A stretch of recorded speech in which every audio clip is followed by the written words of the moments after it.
4 के श्लोक नंबर 32 में आपने अभी सुना, उसमें कहा कि जो अभी तक आपको ज्ञान बताया मैंने, चौथे अध्याय के 25 से लेकर 31 तक मंत्रों में, कोई ऐसी साधना करता है, कोई ऐसे यज्ञ करता है, कोई ऐसे यज्ञ माने धार्मिक अनुष्ठान करता है, उनसे हटकर चौथे अध्याय के 32वें श्लोक में कहा कि इस प्रकार की बहुत से विस्तार के साथ यज्ञों की जानकारी, धार्मिक अनुष्ठानों की जानकारी सच्चिदानंद घन ब्रह्म यानी ब्रह्मणे मुखे, वो सच्चिदानंद घन ब्रह्म की वाणी में लिखा है और वो तत्व ज्ञान है। चौथे अध्याय के 34वें श्लोक में कहा कि उस ज्ञान को तू तत्वदर्शी संतों के पास जाकर समझ, उनको दंडवत प्रणाम करने से, कपट छोड़कर प्रसन्न करने से वो तत्वदर्शी संत तुझे परमात्म तत्व का ज्ञान कराएंगे, उस तत्व ज्ञान से परिचित कराएंगे। तो यहाँ 15वें अध्याय के 1 से लेकर 4 में तत्वदर्शी संत की पहचान बताई है। वो कैसा होगा? ऊर्ध्व मूलम अधः शाखम अश्वत्थम प्राहु अव्यम छंदासी यस्य प्रणानी ये तम वेद स वेदवित। ऊपर को जड़ वाला, नीचे को तीनों गुण रूपी शाखा वाला, ये एक अविनाशी पीपल का वृक्ष तुल जानो, इस संसार रूपी वृक्ष समझो, और इसके पत्ते आदि सभी विभाग हैं, छंद हैं, और यह तम वेद इस अज्ञान में छुपे हुए इस संसार रूपी वृक्ष के सभी विभागों को जो जानता है, स वेदवित, वह तत्वदर्शी संत है, वह वेद के तात्पर्य को जानने वाला। 15वें अध्याय के 1 से लेकर 4 का जो तात्पर्य है श्लोक का, कि वो तत्वदर्शी संत है और इस संसार रूपी वृक्ष की ऊपर को जड़ है, नीचे को तीनों गुण रूपी शाखा है। रजगुण ब्रह्मा, सदगुण विष्णु, तमगुण शिव जी तो शाखा है। गीता ज्ञानदाता कहता है कि इसके बारे में तत्वदर्शी संत बताएंगे। उसने केवल इतना ही कहकर छोड़ दिया है। फिर कहा कि तत्वदर्शी संत की प्राप्ति के उपरांत परमेश्वर के उस परम पद की खोज करनी चाहिए। 15वें अध्याय के 4 श्लोक में परमेश्वर के उस परम पद की खोज करनी चाहिए, जहां जाने के बाद साधक फिर लौटकर कभी संसार में नहीं आते। ये है वो वास्तव परम गति, ये है पूर्ण मोक्ष जो परम अक्षर ब्रह्म दे सकता है। ये ब्रह्म नहीं दे सकता, ये काल नहीं दे सकता, गीता ज्ञान दाता नहीं दे सकता। और जब तक जन्म मृत्यु समाप्त नहीं होगी तो सुख शांति नहीं हो सकती। इसलिए गीता जी अध्याय नंबर 18 के श्लोक 62 में कहा कि अर्जुन तू सर्वभाव से उस परमेश्वर की शरण में जा,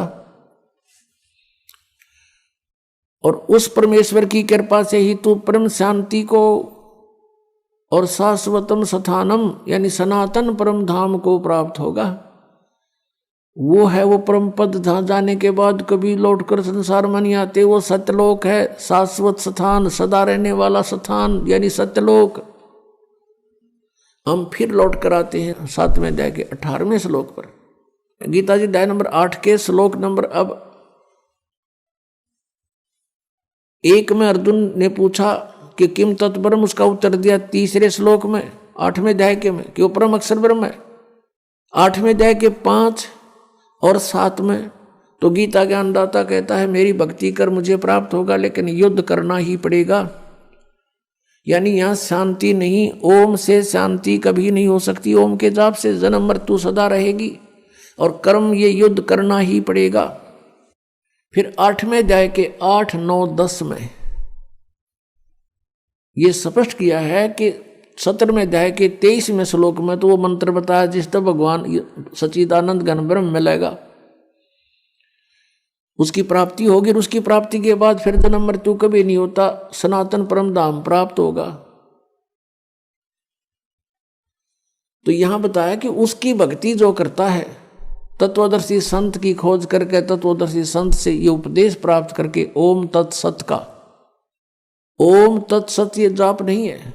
ओम तो सीधा सरपुरुष का, ब्रह्म का, और तत् और सत ये सांकेतिक है। तत् है ये अक्षर पुरुष का और सत है ये परम अक्षर ब्रह्म का, परम अक्षर पुरुष का, जो 8वें अध्याय के 3रे श्लोक में जिसके विषय में जानकारी दी।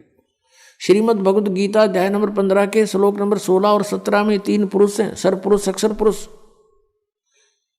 16वें श्लोक में कहा कि सरपुरुष और अक्षर पुरुष ये 2 प्रकार के प्रभु हैं, परमात्मा हैं। वास्तव में परमात्मा नहीं है, लेकिन इनको भी परमात्मा कहते हैं। ये इनके अंतर्गत जितने प्राणी हैं और इनके सभी के स्थूल शरीर यानी नाशवान है, ये भी नाशवान है दोनों प्रभु यानी पुरुष, और इनके अंतर्गत जितने प्राणी वो भी नाशवान है। जीवात्मा तो किसी की भी नहीं मरती, वो तो गधे कुत्ते की भी ना मरती। अब 15वें अध्याय के 17वें श्लोक में फिर कंसेप्ट क्लियर कर दिया कि उत्तम पुरुष है तू अन्य है। उत्तम पुरुष वो श्रेष्ठ परमात्मा, वो परम अक्षर ब्रह्म की तरफ संकेत है, जो संसार रूपी वृक्ष की मूल है, और उस मूल से सबको आहार प्राप्त होता है। पूरे संसार रूपी वृक्ष का उसी से पोषण होता है, वृद्धि को प्राप्त होता है। तो 15वें अध्याय के 17वें श्लोक में गीता ज्ञानदाता कह रहा है कि वो उत्तम पुरुष है तू अन्य है, और परमात्मा इति उदाहरते, जिसको परमात्मा कहा जाता है। और वो उत्तम पुरुष श्रेष्ठ परमात्मा तो कोई और है 16वें श्लोक में वर्णित। इन दोनों सरपुरुष और अक्षर पुरुष से कोई और है। वो कौन है? वो परम अक्षर पुरुष है। परम अक्षर ब्रह्म कहो, परम अक्षर पुरुष कहो, उसको पूर्ण ब्रह्म कहो, या उसको सत्य पुरुष कहो। सत्य माने अविनाशी, पुरुष माने प्रभु। और वही यह लोक चरम आविश्य विवर्ती, वही तीनों लोकों में प्रवेश करके सबका धारण पोषण करता है। अवय ईश्वर है, वो है वास्तव में अविनाशी परमेश्वर, वो है वास्तव में अविनाशी परमेश्वर। अब 8वें अध्याय के 8, 9, 10 श्लोक में स्पष्ट किया है कि अर्जुन जो उस परम अक्षर ब्रह्म की साधना करता है, जो 8वें अध्याय के 3 श्लोक में गीता ज्ञानदाता जिसके विषय में बता रहा है, उसकी जो भक्ति करता है उस मंत्र से, जो तत्वदर्शी संत से प्राप्त करके, वो फिर उसी को प्राप्त होता है, उसको प्राप्त होता है। तो वो अविनाशी परमात्मा है, वो तो सतलोक में रहता है, सनातन परम धाम में रहता है। तो इस प्रकार जीव का मोक्ष होता है। अब हमारी पवित्र श्रीमद् भगवद गीता ये ज्ञान दे रहा है, और गीता ज्ञानदाता अपनी साधना को अनुत्तम बता रहा है। और ये अज्ञान आधार से अनुवाद करता हमारे गुरु, पूर्व के गुरु जो थे अज्ञानी, इन्होंने अनुत्तम का अर्थ ही अति उत्तम कर डाला 7वें अध्याय के 18वें श्लोक में और 7वें अध्याय के 24वें श्लोक में। इन अनर्थ कर डाले। 18वें अध्याय के 66वें श्लोक में गीता ज्ञानदाता कहता है कि सर्वधर्मान परित्यज माम, मेरे सतर की जितनी भी धार्मिक क्रियाएं हैं, अनुष्ठान हैं, वो मुझ में त्याग दे, यानी मुझे सौंप दे। जैसे ओम तत् सत में 3 मंत्र है। ओम तत् ये सांकेतिक है, सत भी सांकेतिक है। ओम तो ब्रह्म का है। कहते मेरे सतर की जितनी पूजाएं तूने की हैं वो मुझे दे दे, और उसके पश्चात उस परमेश्वर की एकम शरणम व्रज, एकम जिसके बराबर दूसरा ना हो, अद्वितीय सर्वशक्तिमान यानी परम अक्षर ब्रह्म, उसकी शरण में व्रज माने जाना होता है। इन अज्ञानियों ने सब ने व्रज माने आना कर रखे, आजा मेरी शरण में आजा। फिर ये गीता ज्ञानदाता कहता है कि अहम तवा सर्व पापेभ्यो मोक्षामि मा शुच, फिर मैं तुझे सब पापों से मुक्त कर दूंगा, तू चिंता ना कर। हम क्या करते रहे, जैसे तत्व ज्ञान के अभाव से परम संत मिले नहीं, ओम नाम का जाप, और गीता जी अध्याय नंबर 3 के श्लोक नंबर 10 से लेकर 15 में जो अनुष्ठानों की जानकारी दी है, यज्ञों की, वो 5 यज्ञ करते रहे, ओम नाम का जाप करते रहे, और इसके प्रतिफल को हम ब्रह्मलोक प्राप्त करके वहाँ भोगते रहे। और ब्रह्मलोक में जाने के बाद फिर हम वापस जन्म मृत्यु में रहे, हमारे ऊपर ये दंड बना रहा, और पाप के आधार से हम नरक भी जाते रहे। अब जब हमें परम अक्षर ब्रह्म मिल जाते हैं, उस सतनाम के जाप से, 2 अक्षर के सतनाम के जाप से हमारे पाप नाश हो जाते हैं। और हम क्या करते रहे, पुण्य तो हम स्वर्ग में खाते, और पापों को भोगने के लिए इसने नरक बना रखा, उस नरक में हम भोगते, दुख पाते, दंड पाते, और फिर 84 लाख योनियों के कष्ट भी भोगने पड़ते। यहाँ का ऐसा विधान है। तो ये क्या कहता है कि जब तू उसकी शरण में चला जाएगा तो मेरे सतर का जो हम क्या, जो अपना पुण्य था वो बर्बाद कर देते थे, उस पुण्यों को हम इसको दे देंगे। हम इसके ऋणी हैं, कैसे ऋणी है कि इस काल भगवान ने 70 युग तपस्या करके और 64 युग एक, तब इसने ये 21 ब्रह्मांड प्राप्त किए थे परम अक्षर ब्रह्म से, इस सरपुरुष ने, सरब्रह्म ने। और ये आप देख रहे हैं पृथ्वी कैसे घूम रही है, ये स्वयं भी घूम रही है ऐसे, और ये ऐसे भी घूम रही है। हम इसमें अपनी गलती से, अपनी मर्जी इसके साथ बैठकर आ गए इसके विमान में। यहां आ गए हम 16 शंख कोश की दूरी पे। अब यहां आने के बाद इसने हमारा दुरुपयोग किया। हम जो पूंजी लेकर आए थे, हम बड़े सेठ साहूकार के पुत्र थे, परम अक्षर ब्रह्म के पुत्र पुत्री थी, और हम बहुत धनी थे। हम अपनी पूरा पूंजी लेकर साथ आए थे। उस पूंजी को इसने टैक्स लगाया हमारे ऊपर। ऊपर स्वर्ग रखे, जैसे महास्वर्ग बना रखा ऊपर, उसमें रखे, और वहाँ के चार्जेज रख दिए, इतने चार्ज होंगे प्रतिदिन के। तो ये उससे अपना काम चला रहा है। अब जैसे इस पृथ्वी पर हम आए, ये पृथ्वी घूम रही है विमान की तरह। तो इसका जो चार्ज इसने रख रखा है वो चार्ज हमसे लेता है। अपने आत्माओं, जैसे एक बार ये दास यहाँ से दिल्ली से पुणे गया था जहाज में, एयरप्लेन में, तो वहां से वहां तक का किराया लगभग 6,000 रुपये था, और उसके अंदर ही सारा चाय पानी खाना सारी व्यवस्था करते हैं। और वो 2.25 घंटे लगे वहां से दिल्ली से लेकर पुणे तक के। 2.25 घंटों के उसने 6,000 रुपये चार्ज किए।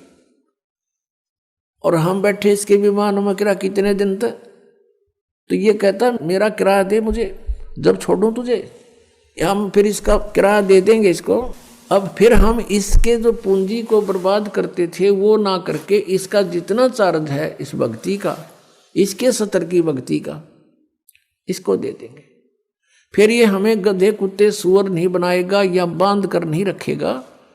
इसलिए 18वें अध्याय के 66वें श्लोक में ये गीता ज्ञानदाता सरपुरुष है, श्री कृष्ण में बोल रहा है, ये ब्रह्म है, ये काल है, 21 ब्रह्मांड का स्वामी है, हम इसके लोक में यहाँ रह रहे हैं। तो ये कह रहा है कि मेरे 70 की सर्वधर्मान परित्यज माम, 18वें अध्याय के 66वें श्लोक, मेरे 70 के सभी धार्मिक अनुष्ठान पूजाएं मुझे दे दे, मुझे त्याग दे, छोड़ दे, मेरा ऋण मुक्त हो, मेरा कर्जा दे। फिर एकम शरणम व्रज, फिर उस सर्वशक्तिमान परमात्मा की शरण में व्रज माने जाओ, परम अक्षर ब्रह्म की शरण में जाओ। और इन अज्ञानियों ने सब ने अनुवाद कर रखा आओ, यानी गो माने जाना होता है, अंग्रेजी का वर्ड है। और कोई गो माने आना लिखता है, कितना विद्वान होगा वो, अंडरस्टूड है। और इन अज्ञानियों ने ऐसा कर रखा, आज तक हम आंखें बंद करके इनको महाविद्वान मानकर इनकी सब अज्ञान और ज्ञान को हम स्वीकार करते रहे, सत्य मानते रहे। इन्होंने हमें डबो डाला।